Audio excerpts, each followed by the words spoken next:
வணக்கம். நீரத்தி சினிமா விமர்சனத்திற்கு உங்களை அன்புடன் வரவேற்கின்றேன். இன்று நாம் ராஜேஸ்வர் காளிசம் என்பவர் இயக்கிய குடும்பஸ்தன் என்கின்ற விமர்சனத்தை பார்ப்போம்.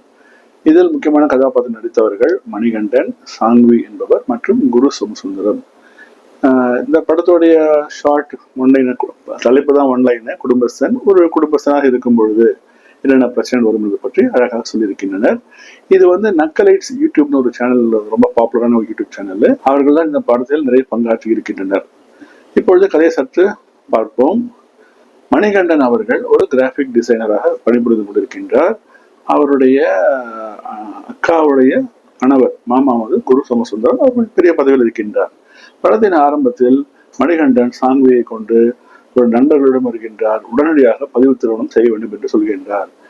சரி, உடனே எல்லாம் போயிட்டு டக்கு தேசம் அதை பண்ணி வச்சிடறாங்க.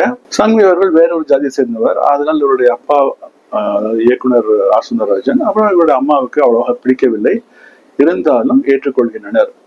இப்பொழுது சாங்வி பாத்தீங்கன்னா IAS UPSC சிவில் சர்வீஸ் எக்ஸாமுக்காக அவங்க ப்ரிப்பேர் பண்ணிட்டு இருக்கிறாங்க. ஸோ அதுலதான் அவங்க ஃபோக்கஸ்டா இருக்கிறார்கள். இந்த குடும்பம் நடப்பது மணிகண்டன் அவருடைய வருமானத்தில் நடக்கின்றது.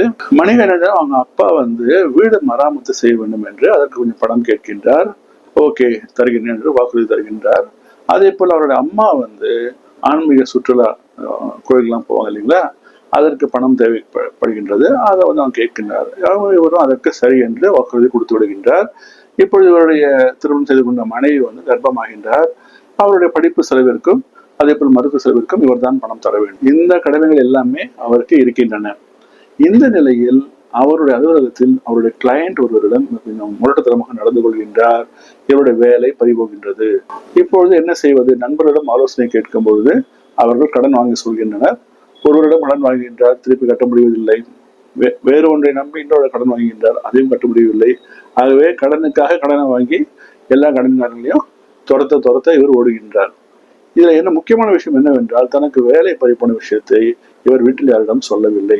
ஏனென்றால் அக்கா கணவர் சொன்னால குரு சோமசுந்தரம் அவர் ரொம்ப ஒரு கர்வம் பிடித்தவர், தலைக்கணம் பிடித்தவர்.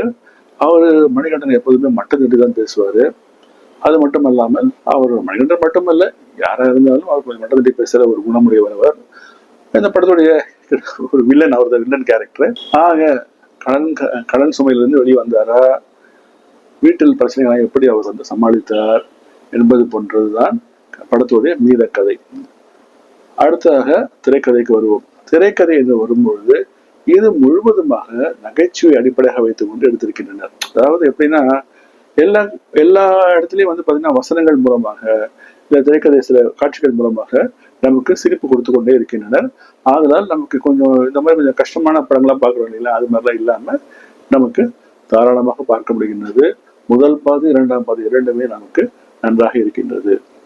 இசை என்று வருவோம். இசை ஒரு பாட்டு உங்களுக்கு பிடித்திருக்கலாம், நான் ஹீரோ ஜீரோ என்று.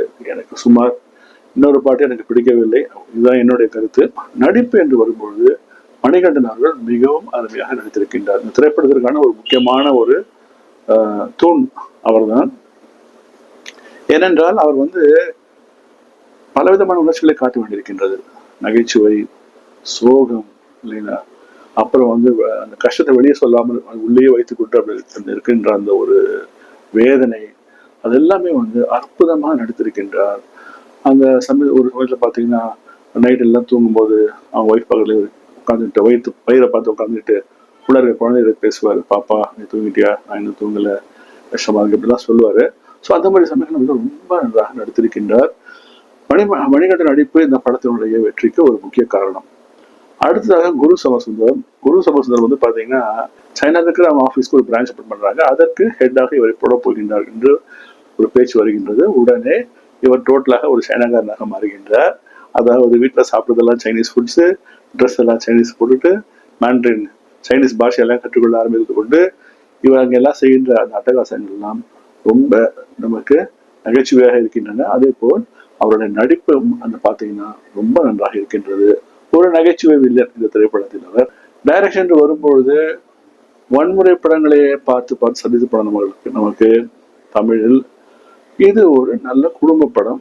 குடும்பத்தில் சாதாரணமாக வருகின்ற கடன் சுமை, அப்புறம் வேலை பறிப்போன என்ன படம், இது போன்ற விஷயங்கள் எல்லாம் நகைச்சுவையின் மூலமாக நமக்கு நன்றாக எடுத்து சொல்லியிருக்கின்றார் டைரக்டர். அது அவருக்கு ஒரு மிகப்பெரிய வெற்றி. நடிப்பும் நகைச்சுவையும் இந்த படத்திற்கு உறுதுணையாக இருந்து இந்த படத்தை நமக்கு மிகவும் ரசிக்கும்படியாக வைத்திருக்கின்றது. அதே போல சில சின்ன சின்ன கேரக்டர்ஸ் சீன்ல வரலாம் கூட நமக்கு மனதில் நிற்கும்படியாக செய்திருக்கின்றனர். உதாரணத்திற்கு ஒரு பஞ்சர் போடுற ஒருத்தர் இருப்பாரு.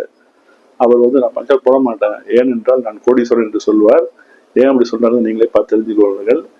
அது போன்ற காட்சிகள் நமக்கு மனதில் நன்றாக நிற்கின்றன.